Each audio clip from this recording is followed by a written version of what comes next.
جی علی بھائی، اسی سے ریلیٹڈ دوسرا سوال ہے کہ سرچ پیپر 5B میں آپ نے کہا کہ ان ضعیف حدیث کو کسی نہ کسی محدث نے صحیح کہا ہے، تو ایسے تو بریلوی اور دیوبندی علماء اپنے عقائد یا فروعی مسائل کو چھپانے کے لیے ضعیف احادیث کا سہارا لیتے ہیں، اور وہ بھی یہی کہتے ہیں کہ کسی نہ کسی محدث یا مجتہد نے ہمارے عقائد و مسائل کی تائید کی ہے۔ اس ہاں جی، یہ دیکھیں کتنا بڑا دھوکہ ہے، یہ بالکل ڈیفرنٹ ہے۔ یہ کچھ بریلوی علماء نے بھی یہ مسئلہ اٹھایا، زمین و آسمان کا فرق ہے اس میں۔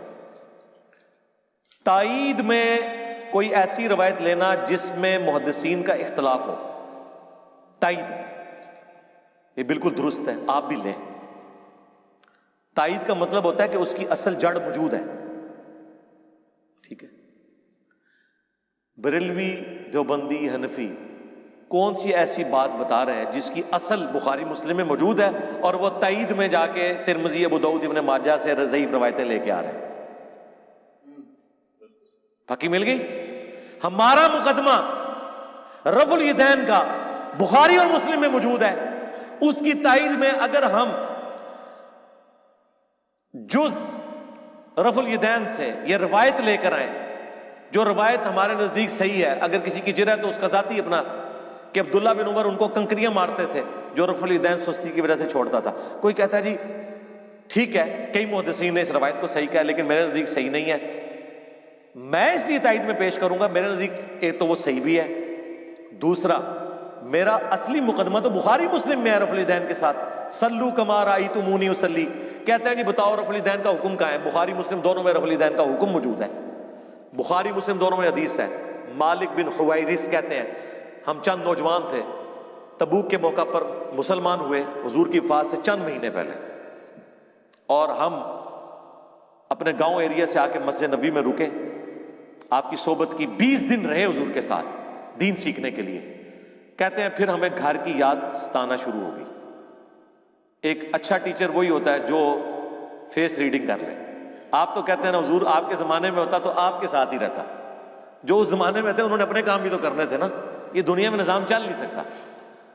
تو وہ مالک بن حویرث کہتے ہیں حضور نے جب ہماری حالت دیکھی نا کہ آپ یہ بچے انٹرسٹ لوز کر رہے ہیں، ان کو گھر کی یاد ستا رہی ہے، تو حضور نے خود ہی بلا کے کہا کہ ٹھیک ہے بس جاؤ، یعنی وہ شرم و شرمی خود تو نہیں کہتے حضور اجازت دیں، حضور نے کہا اچھا اب تم جاؤ، دیکھنا واپس جب گئے تو نماز کا جب وقت ہو، 5 نمازوں کی یہ ٹائمنگ ہے جو تم نے میرے ساتھ نمازیں پڑھی، تم میں سے کوئی ایک شخص اذان دے جسے قرآن زیادہ آتا ہے اور عمر میں بھی بڑا ہے، وہ تمہاری امامت کروائے، اور ساتھ ہی آپ نے فرمایا صلو کما رأیتمونی اصلی، اور نماز تم نے ویسے پڑھنی ہے جس طرح مجھے نماز پڑھتے ہوئے دیکھا ہے۔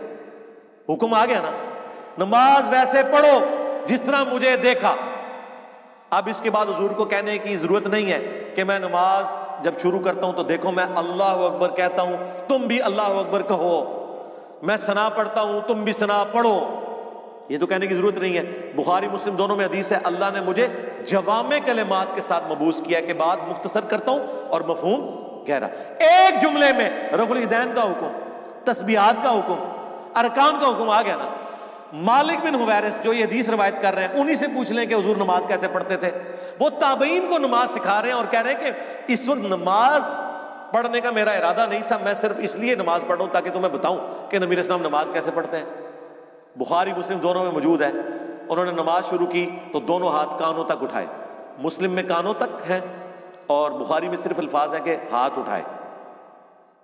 جب رکوع میں جانے لگے تو دونوں ہاتھوں کو بلند کیا کانوں تک، یعنی انگلیوں کے پورے کانوں کی سیدھ میں اور ہتھیلیاں کندھے کی سیدھ میں، اور رکوع سے سر اٹھایا تو ایسا کیا۔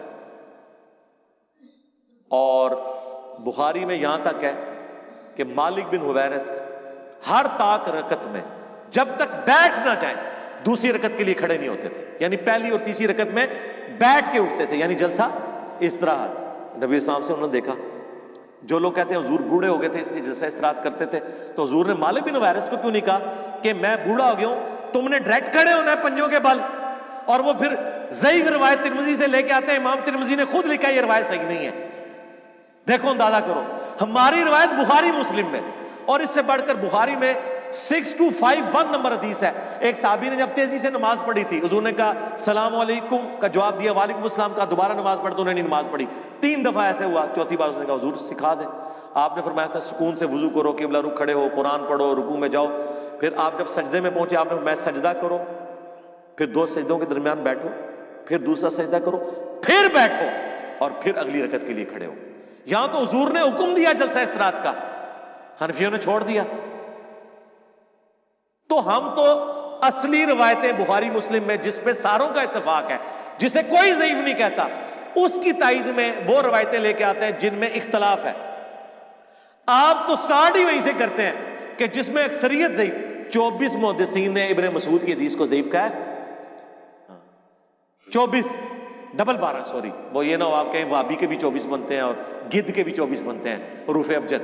ڈبل 12 جن میں احمد بن حنبل جیسے بڑے امام، عبداللہ بن مبارک جو احمد بن حنبل سے بھی بڑے امام ہیں، امام حنیفہ کے اپنے شاگرد، ان کا قول 256 نمبر حدیث کے کانٹیکس میں امام ترمذی نے نقل کیا کہ عبداللہ بن مبارک کیٹاگوریکلی کہتے تھے کہ رفع الیدین کرنے والے کی حدیث ثابت ہے اور نہ کرنے والے کی حدیث ثابت نہیں. وہ کراچی کا مفتی کہتا ہے نہیں انہوں نے سند پہ بحث کیا. سرکار سند پہ نہیں، انہوں نے آپ کے پورے رفع الیدین کو فارغ کیا ہے. وہ کہتے ہیں ابن مسعود کی حدیث ثابت ہی نہیں ہے. اور امام داؤد نے بھی کمنٹس نقل کیے وَلَيْسَ بِصَحِيحٍ عَلَى هَذَا الْمَعْنَى کہ یہ ابن مسعود کی حدیث ان معنوں میں درست نہیں ہے. اور یہی روایت مشکات والوں نے جب نقل کی انہوں نے بھی ابو داؤد کے کمنٹس نقل کیے ساتھ.